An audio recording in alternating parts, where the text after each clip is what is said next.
রামনগর এলাকা উন্নয়নে ব্যর্থ যদিও এলাকার বিধায়ক সাফল্যের দাবি করেছেন, সেই কথাকে কটাক্ষ করলেন কাঁথির সাংসদ শুভেন্দু অধিকারী। তিনি বলেন, বিধায়ক 15 বছর তেমন কিছু এলাকায় উন্নয়ন করতে পারেনি, কিন্তু তাকে দাবি করতে হবে এলাকায় ব্যাপক উন্নয়ন ঘটিয়েছে। এই সরকার দীঘাকে গোয়া বানাবে বলেছিল, কিন্তু পারেনি। দীঘার উন্নয়ন কিছুই হয়নি বলে দাবি করছে সাংসদ। নির্বাচন এসেছে, তাই উন্নয়নের কথা বলে মানুষের কাছে পৌঁছতে হবে, ছাড়া কোনো উপায় নেই। ব্যর্থ তো সেটা আপনারা চোখের সামনে দেখতে পাচ্ছেন যে সম্পূর্ণরূপে ব্যর্থ।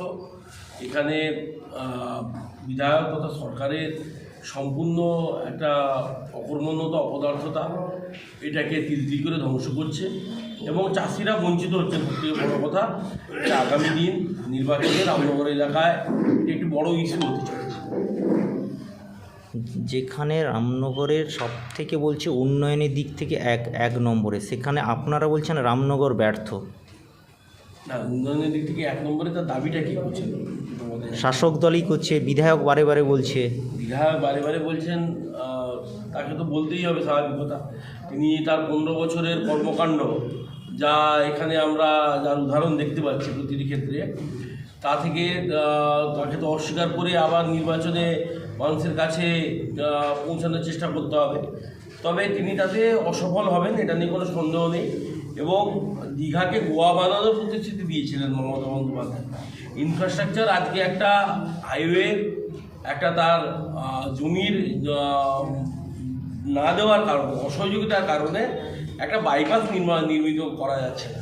এর থেকে বড় মানে ইনফ্রাস্ট্রাকচারের ক্ষেত্রে কথা, একটা পর্যটন ভিত্তিক যে বিধানসভা, পর্যটন একটা বড় এখানকার অর্থনীতির শক্তিশালী করতে সাহায্য করছে। সেই পর্যটন এগানোর ক্ষেত্রে যেটা দরকার ছিল সেটাই করে উঠতে পারছে না তারা। কিসের 1 নম্বর বলে নিজেদেরকে দাবি করে? সরকারিভাবে যেসব পরিকাঠামোগুলো দরকার, যেখানে বিরোধীদের উপরে যে পরিমাণে নজর দিচ্ছে, শাসক দল যে পরিমাণে অবৈধ কার্যকলাপ করলে তাদের ক্ষেত্রে ছাড়, যেটা বিজেপির পক্ষ থেকে বারে বারে আবেদন করছে, প্রশাসনকে জানিয়েও তার কোনো কিছু হয়নি। অবৈধ কাজকর্ম করলেই তো সেখান থেকে অবৈধ অর্থ তোলার একটা বিশেষ ব্যবস্থা করা যাবে। আর বৈধ পথে তো আর অর্থ আসবে না, অবৈধ অর্থ আসবে না। আর সেই সমস্ত অবৈধ অর্থে এরা নির্বাচন এলে ব্যবহার করবেন এবং আবার 5 বছরের লাইসেন্স তারা রিনিউ করবেন। আর বিরোধীরা যেখানে কাজ করতে চাইছেন, বিরোধীরা যেখানে সঠিকভাবে মানুষের পাশে দাঁড়াতে চাইছেন, সে পঞ্চায়েত বলুন, আমরা যেখানে বিরোধী বিধায়ক আছে, ভারতীয় জনতা পার্টির বিধায়ক আছে তাদের কথা বলুন, সাংসদ যেখানে আছে তাদের কথা বলুন, প্রতিটি ক্ষেত্রে অসহযোগিতা। এই রাজ্য একমাত্র রাজ্য ভারতবর্ষে যেখানে দিশা কমিটি গঠন হয়নি জেলার।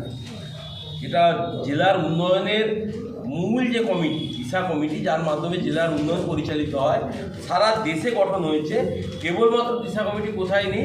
পশ্চিমবঙ্গের ভারতীয় জনতা পার্টির দ্বারা নির্বাচিত 12 জন সাংসদের জেলাতে দিশা কমিটি নেই, বাকি সব জায়গায় দিশা কমিটি আছে। এর থেকে বড় একটা রাজনৈতিক মদতপুষ্ট প্রশাসন আর কি হতে পারে? বিজেপি বারে বারে দাবি করছেন, যেটা সমুদ্রের বালি চুরি হচ্ছে, সেখানে প্রশাসনের কোনো ভূমিকা নেই, যেখানে গ্রেপ্তার হলে করতেও ভয় পাচ্ছে। প্রশাসনের কোথাওই কোনো ভূমিকা নেই। পশ্চিমবঙ্গে আপনারা দেখতে পাবেন যেখানে ঠেলায় নিতান্ত না পড়লে 1-8 দিনের জন্য গ্রেপ্তার কিছু জায়গায় আমরা হয় দেখি, আবার ব্যাকডোর দিয়ে তাদেরকে পুলিশ এমনভাবে সিডি পাঠানোর ব্যবস্থা করে দেয়, তারা আবার জামিনও পেয়ে 2-1 দিনের মধ্যে বেরিয়ে চলে আসে। এই ধরনের ঘটনা অজস্র উদাহরণ পশ্চিমবঙ্গের মানুষের কাছে আছে। এবারে এনাফ ইজ এনাফ। এবারে আর তো 15-20 দিনের ব্যাপার, তারপর তো সম্ভবত 28 তারিখের পরে যে কোনো দিন ভোট ঘোষণা হবে।